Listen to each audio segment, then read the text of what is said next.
सत और असत ये दोनों से ही हमारा शरीर बना हुआ है। इसमें एक तत्व जो है, शरीर का सारा संसार ही दो तत्वों से बना है। इसमें एक तत्व प्रकृति है और दूसरा पुरुष है। एक जड़ है और दूसरा चेतन है, और एक परिवर्तनशील है, दूसरा अपरिवर्तनशील है। एक सदा बदलता रहता है और दूसरा कभी भी नहीं बदलता। एक सब्जेक्ट है और दूसरा ऑब्जेक्ट है। भगवान ने इन दोनों को क्षेत्र और क्षेत्रज्ञ का नाम दिया है। शरीर जो है इसको भगवान ने खेत कहा है, क्षेत्र। 13वें अध्याय के पहले मंत्र में भगवान ने कहा, इदम शरीरम कौन्तेय क्षेत्र मित्यभिधीयते एतद्यो वेति तम प्राहु क्षेत्रज्ञ इति तद्विदः। और क्षेत्रज्ञम चापि माम विद्धि सर्व क्षेत्रेषु भारत क्षेत्र क्षेत्रज्ञ योर ज्ञानम यत्तद् ज्ञानम मतम मम। इदम शरीरम कौन्तेय क्षेत्र मित्यभिधीयते। हे अर्जुन, ये शरीर जो है ये क्षेत्र है। क्षेत्र का मतलब ये खेत है। खेत क्यों कहा? क्योंकि जो हमारे तुम्हारे शरीर हैं ये शरीर बने हैं खेत से। जो कुछ आया वो हमने खाया पिया, हमारे माता पिता ने पहले खाया पिया। जो खेत से उत्पन्न हुआ, गेहूँ, फल, व्हाटएवर जो भी खाना पीना है सब खेत से ही तो आता है। तो उसको खा पी कर राजवीर्य बना। राजवीर्य से हमारी उत्पत्ति हुई, माँ के पेट में हमारे शरीरों की रचना हुई। इससे यानी हमारा शरीर जो है वो खेत से ही उत्पन्न हुआ है और खेत से ही इसकी परवरिश हो रही है। जो कुछ हम भी इसको मेंटेन करने के लिए भी तो हम खाना खाते हैं, वो खेत से ही तो आता है। तो इसलिए भगवान ने क्षेत्र कहा है कि इसको, शरीर को। और क्षेत्रज्ञ कहा है उसको जो शरीर को जानता है।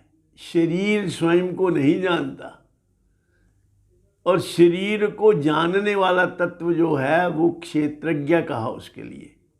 मैं तो ये जानता हूँ कि ये मेरा हाथ है, हाथ थोड़ा जानता है कि मैं कुलदीप भार्गव का हाथ हूँ। ऐसे ही शरीर का हर एक अंग, उसको मैं तो जानता हूँ लेकिन वो अंग मुझे नहीं जानता। इसलिए हम शरीर को अपना मानते हैं। हम शरीर को तू इसे है जानता, तुझको नहीं ये जानता। तू इसको अपना मानता, ये तुझको कुछ नहीं मानता। शरीर को नहीं पता कि मैं किसका शरीर हूँ, क्योंकि इसमें जानने की शक्ति ही नहीं है। ये जड़ है। जड़ का मतलब होता है जो नहीं जाने स्वयं को, नहीं और का ज्ञान। वायु तेज जल मृत्तिका आदिक जड़ पहचान। तो ये जड़ है, इसलिए इसमें जानने का धर्म ही नहीं है। ये नहीं जानता कुछ भी, और जो इसको जानता है उसको क्षेत्रज्ञ कहा। और आगे भगवान ने कहा, क्षेत्रज्ञम चापि माम विद्धि सर्व क्षेत्रेषु भारत। और सभी क्षेत्रों में, सभी शरीरों में जो शरीरों को जानने वाला है क्षेत्रज्ञ, वो भगवान कहते मैं ही हूँ। यानी कि सभी शरीरों में जो आत्मा रूप से स्थित है वो एक ही है। ऐसा नहीं है कि मेरी आत्मा और है, आपकी आत्मा और है। वो जो है वो ईगो है, जिसको हम अलग अलग है, वो ईगो है, पर्सनैलिटी है, आपकी जीवात्मा है। लेकिन जो आत्मा है वो सब में एक ही है। इसलिए हमने जानना ये है कि ये दो अलग अलग तत्व के भेद को जानना है। शरीर हमें नज़र आता है, लेकिन जिसको शरीर नज़र आता है, जो मैं जिसको हम कहते हैं, वो किसी को नज़र नहीं आता।